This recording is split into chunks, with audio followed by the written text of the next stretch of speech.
ఉంది big screen పైన చిరంజీవి గారిని ఆఫ్టర్ 22 ఇయర్స్ తర్వాత? అది అల్టిమేట్ అండి అసలు. ఎందుకంటే మా ఫాదర్స్ ఇంతకు ముందు మా డాడీ చాలా హార్డ్ కోర్ ఫ్యాన్ అనమాట. సో చిన్నప్పుడు ప్రతి ప్రతి రిలీజ్ కి ప్రతి యాక్టివిటీస్ కి చిరంజీవి బర్త్డే సెలబ్రేషన్స్ వస్తే చాలు మొత్తం ఊరంతా పండగ. మీరు ఫస్ట్ టైం స్క్రీన్ లో చూసారా టీవీలో చూసారా?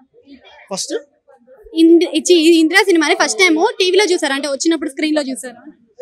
ఫస్ట్ నేను యాక్చువల్ గా ఇంద్రా రిలీజ్ అయిన టైంకి చాలా కిడ్ అండి. 2002 రిలీజ్ అయింది.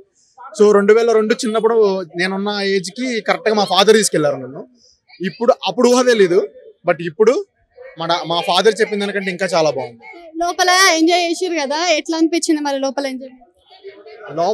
ఎంజాయ్మెంట్ అనేది చాలా అల్టిమేట్ అండి. ఎవరు సీట్ లో కూర్చొని ఇవ్వలేదు చిరంజీవి. మీరు డాన్స్ చేశారా మరి లోపల? చాలా చాలా ప్రతి సాంగ్ కి. మీరు బాగా ఎంజాయ్ చేసిన సాంగ్ దాయిదమ్మ అల్టిమేట్, అది వీనస్ స్టెప్ అల్టిమేట్. చాలా చాలా చాలా బాగా ఎంజాయ్ చేసాం లిటరల్లీ చెప్పాలంటే. ఇప్పుడు ఇందులో మనకి ఇందిరా శంకర్ దాదా ఎంబీబీఎస్ కాకుండా రీ రిలీజ్ కి ఇంకే సినిమా పెడితే బాగుంటుంది? గరణ మొగుడు, గ్యాంగ్ లీడర్ ఒకటి, ఈ రెండు చేస్తే ఇంతకంటే హై పిచ్ లో ఎంజాయ్ చేస్తాం. ఇప్పుడు వచ్చిన రీ రిలీజ్ అన్నిట్లో కూడా మనకి రొటీన్ గా సోనాలి బింద్రే అయితే కనిపిస్తుంది. ఆమె రీ ఎంట్రీ ఇస్తే అదే పాపులారిటీ మెయింటైన్ చేస్తుంది అనుకోవచ్చు? పక్కా అండి.